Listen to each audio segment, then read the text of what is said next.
మతం అంటే కేవలం నియమాలను పాటించడమే కాదు. నిజమైన మతం అనేది యేసుక్రీస్తు వారి ప్రకారంగా చూసుకుంటే, యేసుక్రీస్తు వారు సృష్టించిన ఈ విశ్వంతో సంబంధం కలిగి ఉన్నప్పటికీ, ఆయన ఒక సాధారణ మానవావతారిగా నజరేయుడైన యేసుగా తనను తాను బయలుపరుచుకున్నాడు. యేసుక్రీస్తు మీకు నాకు ఎందుకు ముఖ్యమని చెబుతున్నా అంటే, ఆయనే మన వైపు తన చేతులను చాచి మనల్ని తన వైపుకు పిలుస్తున్నాడు కాబట్టి. యేసుక్రీస్తుని వ్యతిరేకించడానికి ఆయనలో ఉన్నది నాకు నచ్చకపోతే నా సమస్య దేవునితో ఉన్నట్లు. ఆయన చెప్పిన మాటలు విని అవి నచ్చకపోతే అప్పుడు కూడా నా సమస్య దేవునితో ఉన్నట్లే. నిజానికి మనుషులుగా మీరు నేను దేవునిపై తిరుగుబాటు చేసినప్పటికీ వాటిని సరిదిద్దడానికి యేసుక్రీస్తు వారు ఎంతగానో సహాయం చేశారు ఆయన బలియాగం ద్వారా. నిజానికి పాపం అంటే పెద్ద పెద్ద నేరాలు ఘోరాలు కాదండి.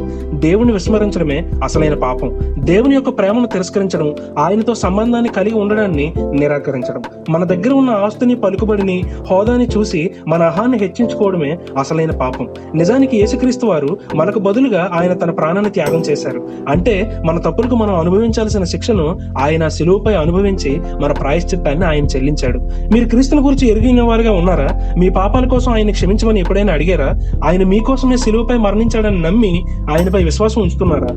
అయితే మీరిప్పుడే ఒక చక్కటి నిర్ణయం తీసుకోండి. మోకరించి దేవుణ్ణి ప్రార్థించి ఆయనను క్షమించమని అడగండి. ఆయనపై మీ నమ్మకాన్ని, విశ్వాసాన్ని ఉంచండి. మీ జీవితంలో దేవునికే మొదటి స్థానం ఇవ్వండి. ఆయనకు లోబడి జీవిస్తా అని ఆయనకు సమర్పించుకోండి. ఆయన మిమ్మల్ని క్షమిస్తా అని, నీకు నిత్య జీవం ఇస్తానని ఆయన వాగ్దానం చేస్తున్నాడు. దేవుడు మిమ్మల్ని ఏ ఉద్దేశంతో అయితే సృష్టించాడో అట్టి విధంగా మీ అంతరంగాల్లో మార్పును తీసుకువచ్చి మరలా చక్కగా జీవింపజేస్తాడు. తన పరిశుద్ధాత్మ శక్తిని మనలో ఉంచి ఆయనలా జీవింపజేస్తాడు.